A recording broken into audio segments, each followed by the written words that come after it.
चलना पड़ रहा है।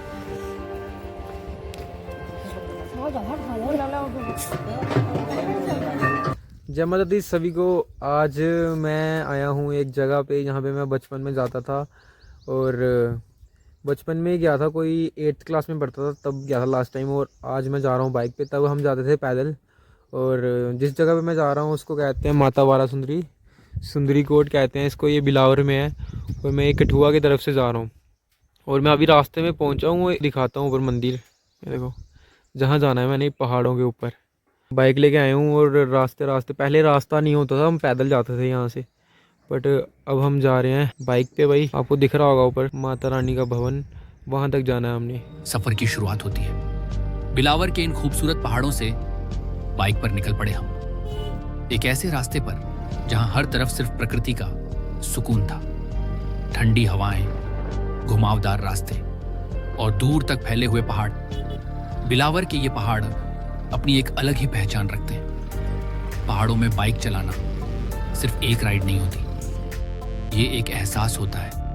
हर मोड़ पर एक नया नजारा, कभी गहरी वादियां तो कभी आसमान को छूते हुए रास्ते, और दिल में बस एक ही विश्वास, ये सफर माता रानी तक ले जा रहा है। जैसे जैसे हम आगे बढ़ रहे थे वैसे वैसे लग रहा था जैसे माता रानी खुद हमें बुला रही हो। आज का सफर खास है क्योंकि आज हम निकले हैं माता बाला सुंदरी के दर्शन के लिए। लेकिन ये यात्रा आसान नहीं थी। जय माता दी गाइस। तो यहाँ से हमने अपनी बाइक नीचे पार्क कर दिया और यहाँ से कोई 4 किलोमीटर रास्ता पैदल चलना पड़ेगा। जय माता दी। कुछ दूरी तय करने के बाद हमने अपनी यात्रा पैदल शुरू की और यहीं से असली परीक्षा शुरू हुई। रास्ता बिल्कुल आसान नहीं था। ऊपर चढ़ाई, नीचे फिसलन भरे पत्थर और बीच बीच में रुक रुक कर सांस लेना। गर्मी का मौसम था, लेकिन पहाड़ चढ़ते चढ़ते ठंडी हवा भी गर्मी में बदल गई थी। पसीना बह रहा था, सांसें तेज हो रही थीं और शरीर थकने लगा था।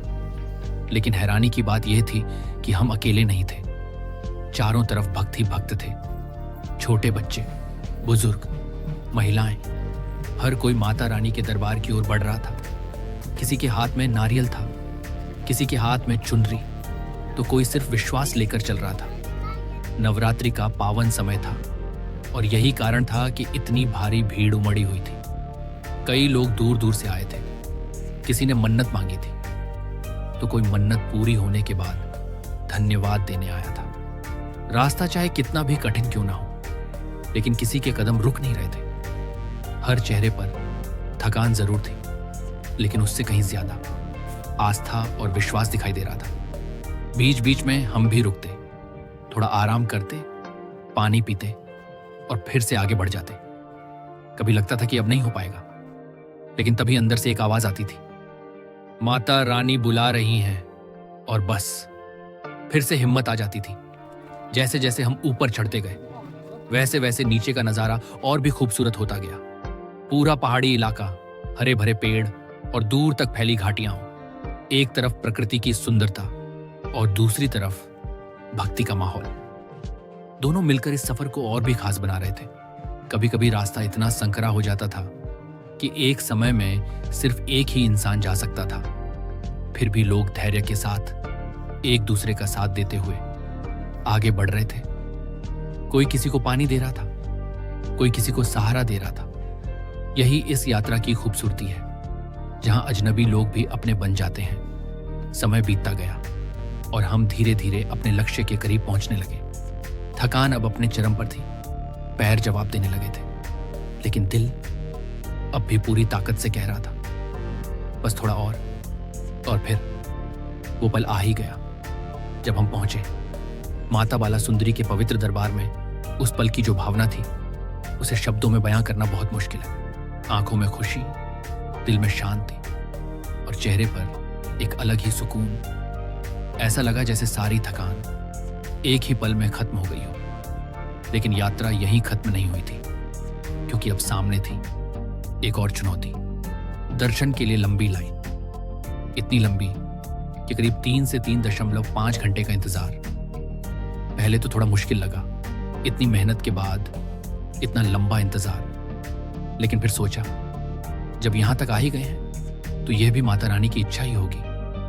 और सच कहूं तो जितना समय उस लाइन में बिताया उतनी ही ज्यादा शांति महसूस हुई। रास्ते में जगह जगह लंगर भी लगा हुआ था, जहां भक्तों के लिए खाने पीने की पूरी व्यवस्था थी। गरम गरम खाना, चाय, पानी, सब कुछ प्रेम से बांटा जा रहा था। कई लोग रुककर लंगर का प्रसाद ग्रहण कर रहे थे और अपनी थकान मिटा रहे थे।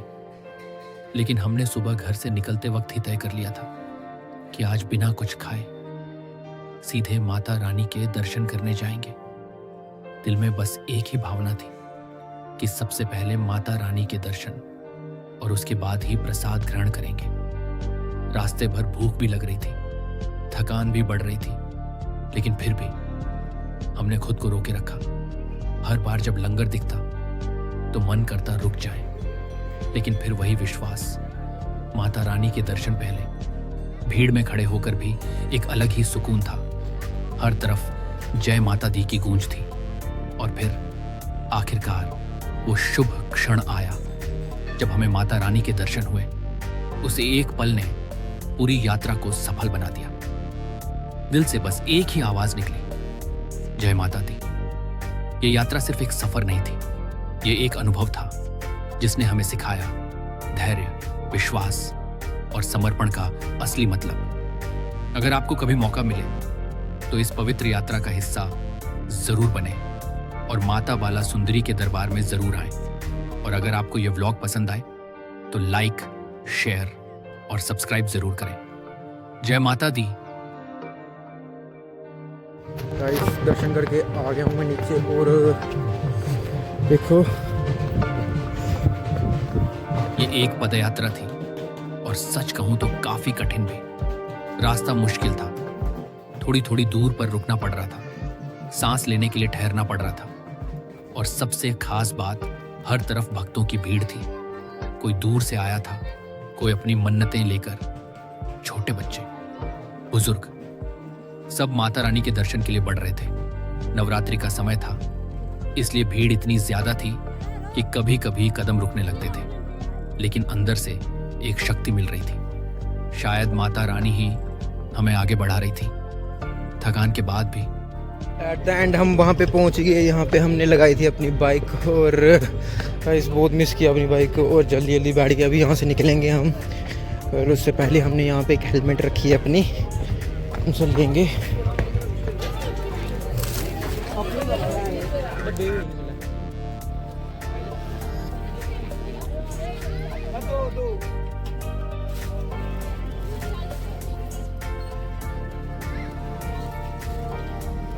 Thank you.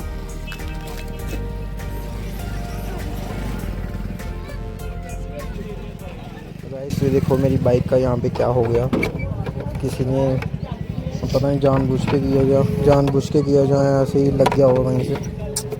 सो ये पूरा बेकार हो गया। अब अभी ये इसकी हुक्के होती है वो भी टूट गई है।